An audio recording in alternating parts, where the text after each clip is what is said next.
Across Tajikistan's mountains and valleys stand fortresses with official dates, official builders, and official explanations, but beneath their walls, time does not behave as expected. Why do sites labelled medieval rest on foundations that appear far older?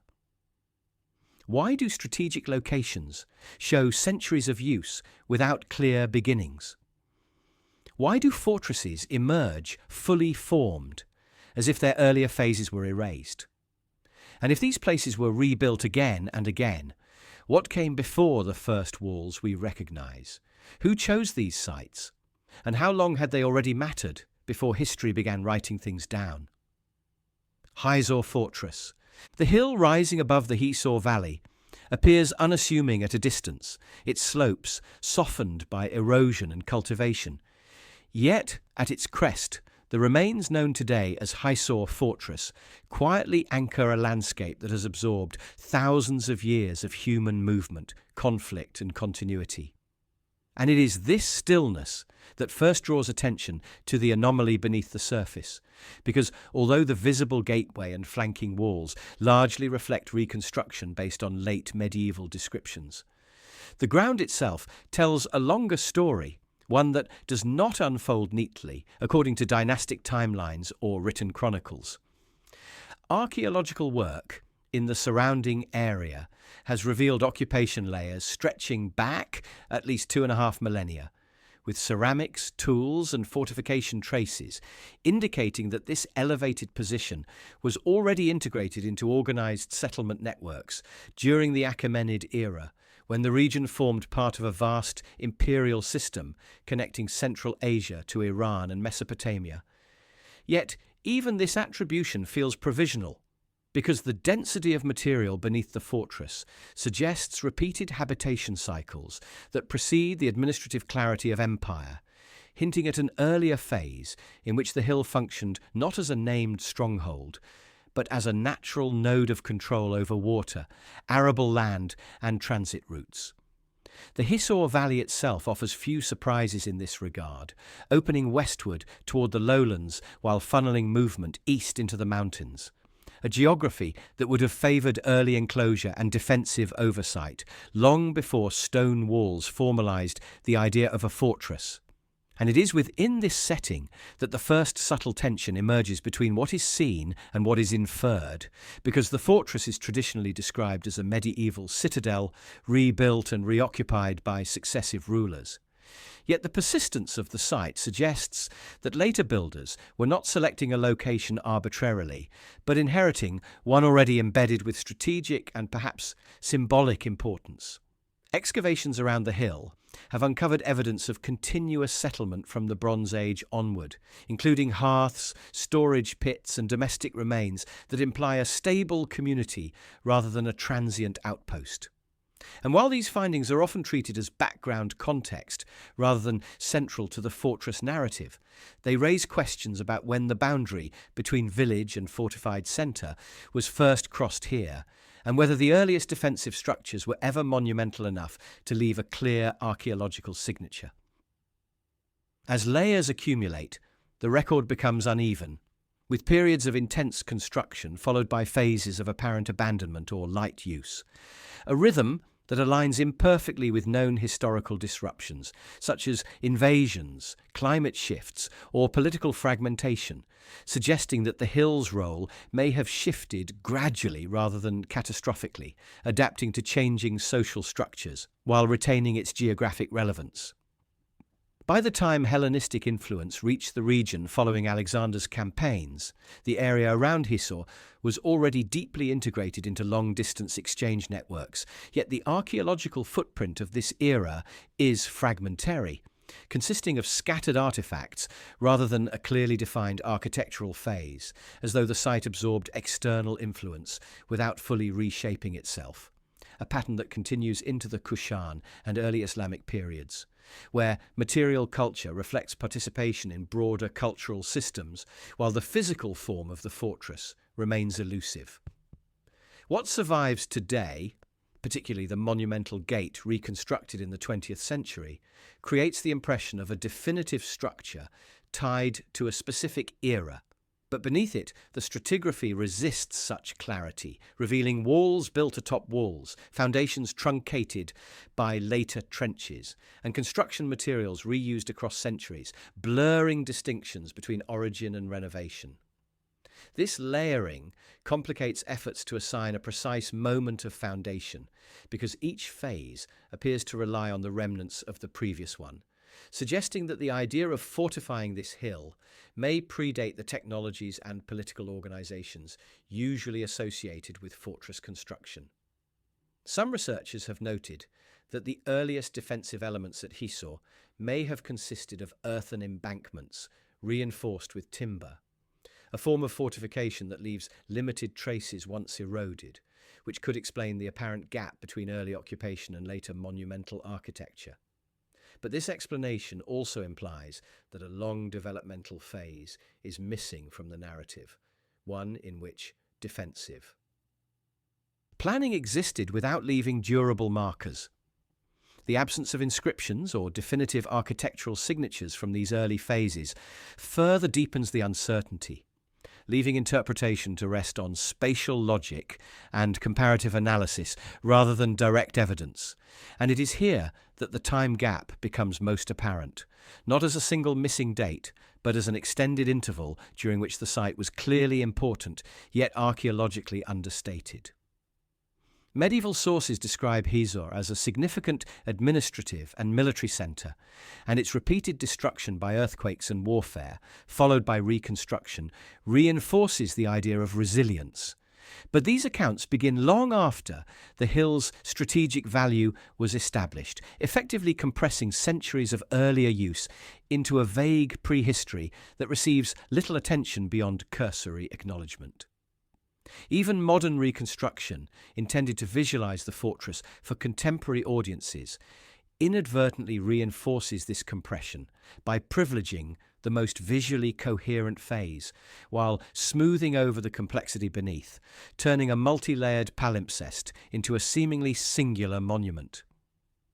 When the site is viewed instead as a long-lived focal point, whose function evolved gradually from settlement hub to fortified centre, the gaps in the record begin to feel less like absences and more like indicators of continuity operating below the threshold of monumental expression. A reminder that not all power structures announce themselves with stone walls. The prehistoric dimension of Hisor may therefore lie not in a dramatic lost civilization, but in the slow accumulation of choices made by successive communities responding to the same landscape constraints, each reinforcing the hill's role without necessarily transforming its appearance in ways that survive archaeologically. In this sense, the fortress does not conceal a single hidden origin, but a prolonged gestation, a span of time during which the logic of defense, control, and settlement coalesced incrementally, leaving behind a record that resists linear storytelling and invites a more patient reading. Standing above the valley today, the reconstructed gate frames not only the horizon, but also the unresolved depth beneath it, where centuries blur together and the line between prehistory and history remains deliberately indistinct, suggesting that the true measure of Hisor Fortress is not how old its walls appear, but how long the hill itself has quietly structured human presence in this part of Central Asia, waiting for its earliest chapters to be read, not as an introduction abruptly cut short, but as an ongoing prelude whose full extent has yet to be clearly defined. Yamchun Fortress. High above the Wakhan corridor,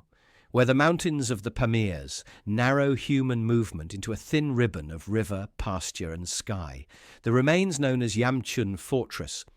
occupy a ridge so exposed and austere that the idea of long-term habitation seems at first improbable.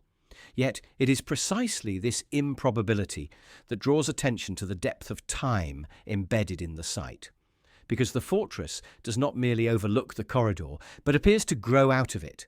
its stone foundations merging with bedrock in a way that suggests continuity rather than imposition. Traditionally attributed to the early medieval period and often linked to Sasanian defensive systems guarding the eastern reaches of Iranian influence, Yamchun is usually described as a frontier stronghold built to control trade, monitor movement, and signal authority in an environment where political boundaries were fluid and often contested. But this explanation, while plausible, only partially accounts for the complexity revealed by its construction and setting. The fortress walls trace the contours of the ridge rather than imposing rigid geometry, adapting to natural slopes with an economy of effort that implies intimate knowledge of the terrain. And the masonry itself varies in technique, with some sections composed of roughly fitted local stone, while others show more regular courses, a variation that hints at multiple building phases rather than a single moment of design. Archaeological investigation in the Pamirs has long been constrained by altitude, climate, and accessibility. And Yamchun has not been excavated to the extent that would allow a definitive chronology. Yet surface analysis and regional comparison suggest that the ridge was already significant well before the Sasanian period, serving as a vantage point over a corridor that had funneled seasonal migration, trade caravans, and cultural exchange since deep prehistory. The Wakhan Valley is not merely a passage between regions, but a rare inhabitable strip within extreme highlands. And evidence from nearby sites indicates human presence here from at least the Bronze Age, with pastoralist communities adapting to high-altitude conditions through cyclical movement and localized resource management, a mode of life that would have made elevated lookout points valuable long before formal fortifications were conceived. In this context, Yamchun's position may represent the formalization of an already established pattern of surveillance and territorial awareness, transforming a long-used observation ridge into a permanent defensive installation without fully erasing its earlier role. This possibility becomes more compelling when considering the absence of clear domestic architecture within the fortress itself, suggesting that Yamchun may not have housed a large permanent population, but functioned instead as a seasonal or strategic station, activated when conditions required and left relatively dormant at other times, a rhythm that aligns poorly with conventional narratives of continuous military occupation, but fits well with longer-term patterns of highland use. The walls, now eroded and fragmented, enclose an area larger than would be necessary for a small garrison, raising questions about whether the enclosure once incorporated auxiliary functions such as storage, refuge for surrounding communities, or symbolic demarcation of controlled space rather than purely martial defense. As with Hisor, the problem is not that Yamchun lacks history, but that its earliest phases remain archaeologically understated, creating a perceptible time gap between the inferred beginnings of its significance and the visible remains that anchor it to recorded history. The Sasanian attribution rests largely on stylistic parallels and regional defensive logic rather than direct dating evidence, and while this does not invalidate the association, it leaves open the possibility that the fortress represents a culmination rather than an origin, the final stone expression of a much older tradition of landscape control. Geological factors further complicate interpretation, as the Pamirs are seismically active and subject to extreme freeze-thaw cycles, processes that can erase or distort earlier construction, especially if those constructions relied on perishable materials such as timber or compacted earth, making the absence of earlier monumental remains less surprising and more a function of environmental attrition. Yet, even acknowledging these processes, the coherence of Yamchun's placement suggests intentionality that predates imperial organization, an understanding of sight lines, approach routes, and seasonal movement that would have been accumulated gradually through generations of local knowledge. Medieval travellers' accounts, sparse though they are, describe fortifications in the Wakhan as part of a broader defensive network, but they offer little insight into how long these sites had existed before being incorporated into state systems, effectively collapsing centuries of prior use into a single functional label. Modern interpretations often inherit this compression, treating Yamchun as a static monument tied to a specific political moment, when its physical form instead records adaptation and reuse, a sequence of adjustments responding to shifting needs rather than a single strategic blueprint. The very remoteness of the site, which today lends it an air of isolation, would in earlier periods have amplified its importance, as control of even a narrow corridor could shape regional interaction, and this control did not require constant occupation so much as the ability to assert presence when necessary. In this sense, Yamchun may represent a long-lived threshold rather than a fortress in the conventional sense, a place where human awareness of movement, boundary, and elevation slowly crystallized into stone.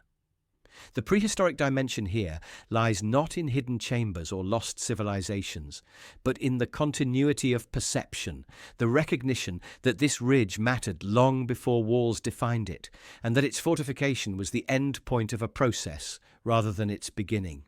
As the ruins stand today against the vastness of the Pamir sky, their outlines softened by time, they offer no clear marker of when observation became defense, or when familiarity with the land transformed into authority over it, leaving the viewer with the sense that Yamchun's greatest mystery is not who built it, but how long the ridge had already been shaping human behavior before stone made that relationship visible. Ajinatee Archaeological Site. On a low rise overlooking the fertile plains of southern Tajikistan, far from the dramatic ridgelines that define sites like Hisor and Yamchun, the remains of Ajinatee present themselves with a different kind of quiet authority, one rooted not in elevation or overt defence, but in the density of material layered beneath a seemingly modest Buddhist monastery complex, traditionally dated to the 7th to 8th centuries CE, and associated with the late Kushano-Sasanian and early Islamic transitional period. Yet here too, the accepted narrative begins to feel incomplete when examined closely, because the monastery does not sit in isolation, but rests atop a landscape whose human history extends far deeper than its religious architecture suggests. Ajinatee is best known for the discovery of a massive reclining Buddha sculpture, fragmented but monumental, whose scale alone indicates significant resources, skilled labour, and sustained patronage at a time when Buddhism was still actively practiced in the region. But while this sculpture has become the symbolic anchor for the site, drawing attention toward its late antique phase, the underlying stratigraphy points toward a longer continuum of occupation that predates the monastery by centuries. Archaeological investigations have revealed earlier habitation layers beneath the Buddhist complex, including domestic structures, hearths, and utilitarian ceramics consistent with long-term settlement in the Vaksh Valley, an area whose agricultural potential and access to river systems made it attractive from at least the Bronze Age onward, suggesting that Ajinatee was not chosen randomly for religious construction, but inherited a place already embedded within local patterns of land use and movement. The monastery's layout, with its courtyards, chapels, and perimeter walls, reflects a carefully planned complex aligned with Buddhist architectural traditions seen across Central Asia. Yet its orientation and spatial organization also conform closely to the existing topography, implying adaptation rather than imposition, as though the builders were negotiating with a site already shaped by prior human presence. This negotiation becomes more apparent when examining the construction techniques which combine fired brick, mud brick, and reused materials in ways that suggest phased development and resource continuity, rather than a single abrupt foundation event. While Ajinatee is often framed as evidence of Buddhism's late survival in the region before the Islamic conquests, this framing tends to compress the site's deeper temporal dimensions, treating the monastery as a cultural endpoint rather than a midpoint within a much longer sequence. The Vaksh Valley itself functioned as a corridor linking Bactria, Sogdiana, and the Pamirs, facilitating not only trade, but the gradual diffusion of ideas, technologies, and religious practices. And long before Buddhist iconography appeared here, the valley supported settled farming communities whose material culture reflects continuity rather than rupture across millennia. In this light, the emergence of a Buddhist monastery at Ajinatee can be seen less as a sudden transformation and more as a repurposing of an already meaningful place, one whose significance had been established through repeated occupation and adaptation. The absence of monumental architecture from earlier phases does not necessarily indicate a lack of social complexity, but rather different expressions of it, rooted in domestic and agricultural organization that left subtler traces, now partially obscured by later construction. When the monastery eventually fell out of use, likely in the aftermath of regional political and religious shifts during the early Islamic period, its abandonment did not erase the site's earlier history, but added another layer to its palimpsest, one in which destruction, reuse, and gradual decay folded Buddhist structures back into the soil that had supported earlier settlements. The fact that Ajinatee was not immediately reoccupied on a monumental scale after its abandonment has often been interpreted as a sign of cultural discontinuity. Yet this interpretation may overlook the possibility that the site's function simply shifted again, returning to less archaeologically visible forms of use, such as seasonal agriculture or localized habitation. In this sense, the perceived gap between prehistoric settlement and Buddhist monumentality mirrors the gap observed between the monastery's decline and later historical silence, both gaps shaped as much by archaeological visibility as by actual abandonment. The time gap hidden within Ajinatee is therefore not a void, but a compression, a narrowing of focus that privileges the most visually and culturally distinctive phase, while sidelining the longer processes that made that phase possible. Even the reclining Buddha itself, often presented as an isolated masterpiece, gains new context when viewed against this deeper backdrop, becoming not an anomalous intrusion, but the culmination of centuries of accumulated surplus, technical knowledge, and regional connectivity. As erosion and excavation continue to expose the site's lower layers, the neat boundaries between prehistoric settlement, religious centre, and abandoned ruin begin to dissolve, revealing a continuum in which each phase depends on the groundwork laid by the previous one. Standing among the low walls and fragmentary sculptures today, it becomes difficult to draw a clear line between the moment when Ajinatee became sacred and the much earlier moment when it first became useful, inhabited, and familiar. And this ambiguity is precisely where the site's quiet mystery resides. Rather than marking the sudden arrival or disappearance of belief systems, Ajinatee seems to record the slower rhythm of human adaptation in the Vaksh Valley, where places are reused, reinterpreted, and reinscribed, with new meanings over long spans of time, leaving behind not a single story, but a layered record in which prehistory and history overlap so closely that separating them becomes less an act of discovery than a matter of perspective, suggesting that what lies hidden here is not a lost chapter, but the length of the book itself, extending far beyond the pages most often read. Mugteepe, fortress ruins, rising above the surrounding plains of northern Tajikistan as a modest, weathered elevation rather than an imposing citadel. The ruins known as Mugteepe occupy a position that at first seems unremarkable. Yet this apparent simplicity masks one of the most instructive examples of how time compresses itself within Central Asian fortresses, because Mugteepe is simultaneously well documented and deeply unresolved, its historical clarity in one moment throwing its deeper chronology into sharper uncertainty. The site is most commonly associated with the early 8th century CE, when it served as a refuge during the Arab conquest of Sogdiana, famously linked to the last Sogdian ruler, Divashtich, whose resistance ended here amid siege and collapse.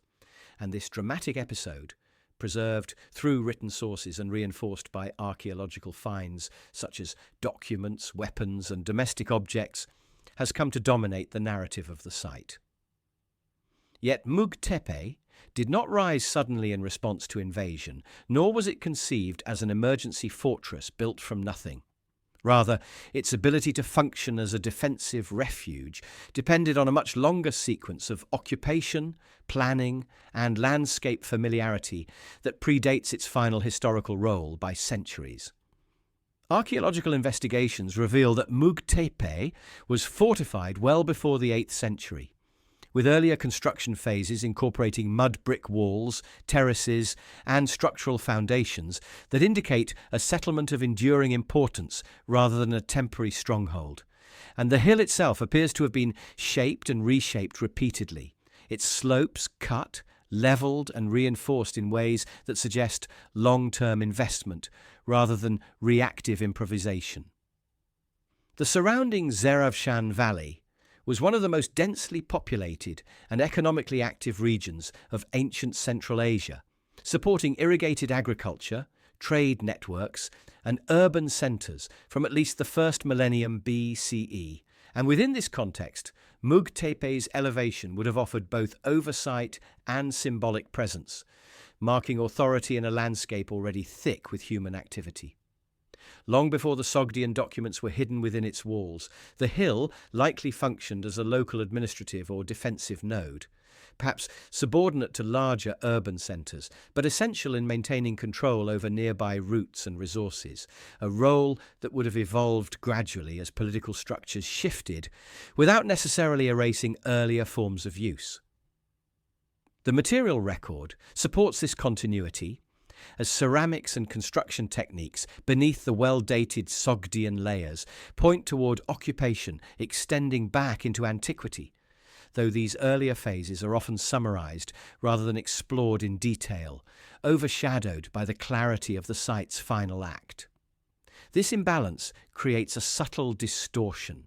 giving the impression that Mugteepe's significance was brief and exceptional, when in fact its final siege represents the culmination of a long trajectory rather than its defining moment.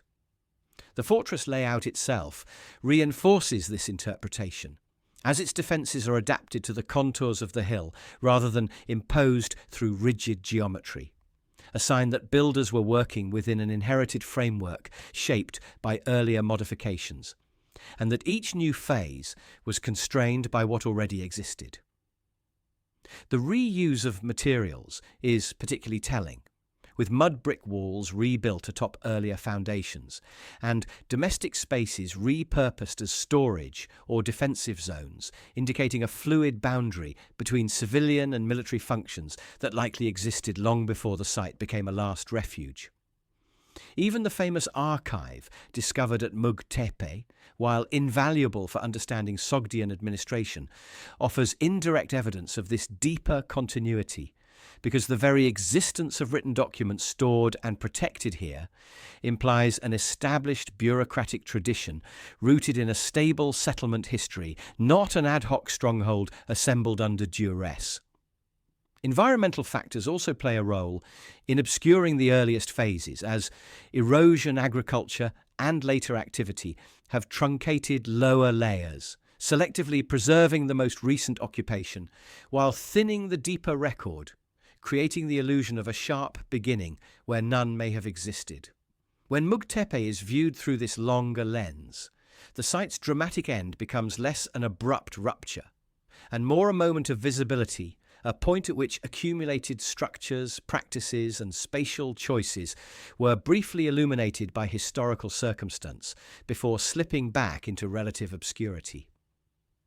The so-called time gap here is therefore not a missing interval, but a narrative imbalance where centuries of gradual development are compressed, beneath the weight of a well-documented finale. This compression mirrors a broader pattern across Central Asia, where sites that intersect with written history appear more fully formed than they truly are, their earlier lives flattened into prelude.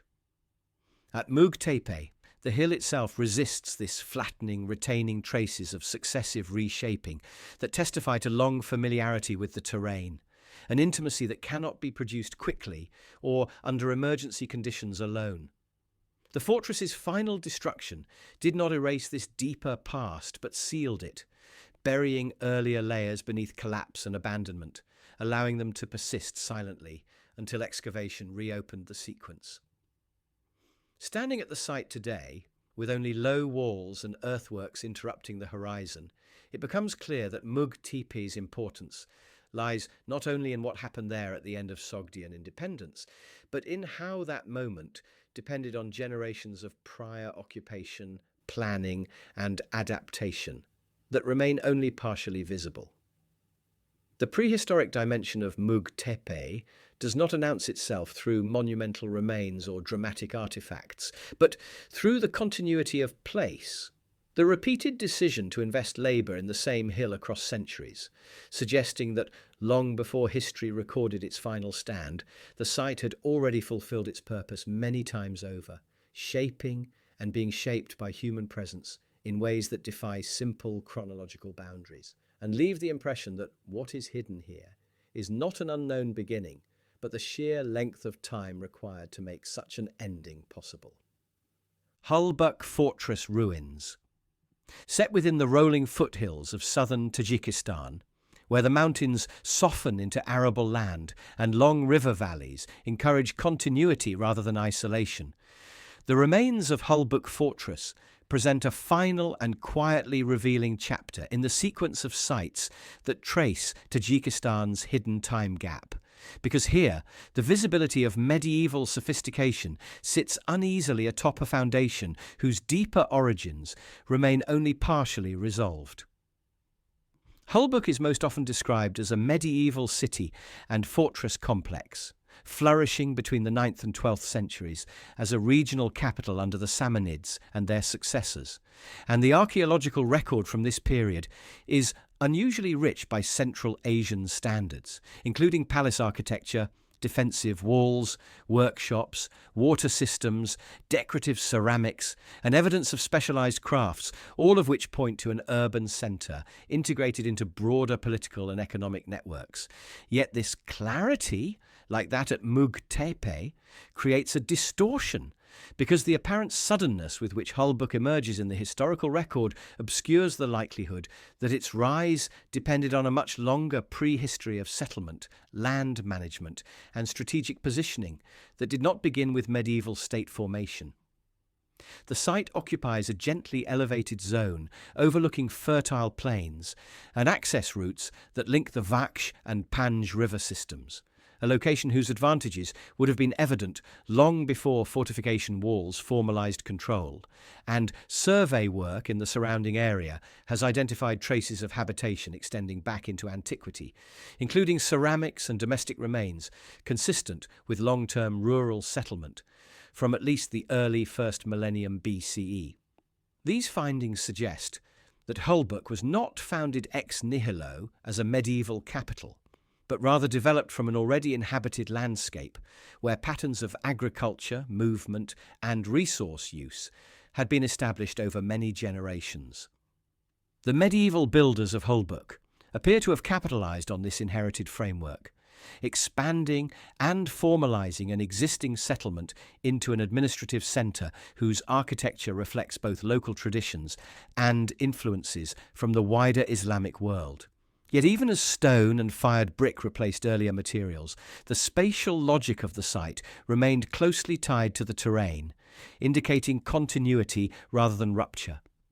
The fortress walls and palace complexes were laid out to exploit natural contours and water access, suggesting that earlier knowledge of the land guided later monumental expression, a pattern consistent with other sites in the region, where visibility increases sharply in later periods, while deeper occupation remains archaeologically muted. Excavations at Hullbrook have revealed multiple construction phases within the medieval period itself, including rebuilding after earthquakes and political disruptions, and this cyclical pattern of damage and renewal mirrors the longer-term rhythm likely at work beneath the medieval layers, where earlier structures may have been built, eroded, and rebuilt without leaving the durable traces that survive today. The absence of monumental pre-Islamic architecture at Hullbrook has sometimes been taken as evidence that the site lacked significance before the medieval period, but this assumption rests heavily on what survives rather than on what once existed, overlooking the possibility that earlier forms of complexity were expressed through perishable materials, dispersed settlement patterns, or social organization that did not require centralized monumental construction. In this respect, Hullbrook represents not a break from the past, but a moment when accumulated surplus, administrative need, and regional stability aligned to produce architecture that could endure, bringing the site into sharper archaeological focus without necessarily altering its underlying role within the landscape. The sophistication of Hullbrook's medieval remains, including evidence of craft specialization and long-distance trade, implies a population already accustomed to managing resources and coordinating labor, capacities that do not emerge suddenly but are cultivated over time, suggesting that the city's florescence was the visible crest of a much longer developmental wave. When Hullbrook declined in the late medieval period, likely due to shifts in trade routes, political centres, and environmental pressures, it did not vanish from the landscape entirely, but receded into a quieter phase of use, mirroring earlier transitions that had left little trace, reinforcing the idea that visibility and importance are not always aligned. The time gap hidden at Hullbrook is therefore one of expectation, where the richness of medieval remains encourages the belief in a clear beginning and end, when in reality the site's story is better understood as a long continuum, punctuated by moments of architectural expression. This perspective reframes Hullbrook not as an isolated medieval achievement, but as part of a broader regional pattern in which places of power and administration crystallized out of landscapes already shaped by prehistoric and early historic occupation. Standing among the excavated foundations today, with reconstructed outlines suggesting former grandeur, it becomes possible to sense how much of Hullbrook's past lies beyond the visible ruins, embedded in the soil beneath and the fields around it, where centuries of unrecorded habitation prepared the ground for the city that history remembers. In this way, Hullbrook completes the arc traced by Hisor, Yamchun, Ajinatee, and Mugteepe, illustrating how fortresses and centres across Tajikistan share not a single lost origin, but a shared depth of time, in which human presence accumulated gradually, unevenly, and often invisibly, leaving behind monuments that appear sudden only because the long processes that made them possible remain largely hidden, waiting to be read not as isolated beginnings, but as moments within a much older and still unfolding relationship between people and place.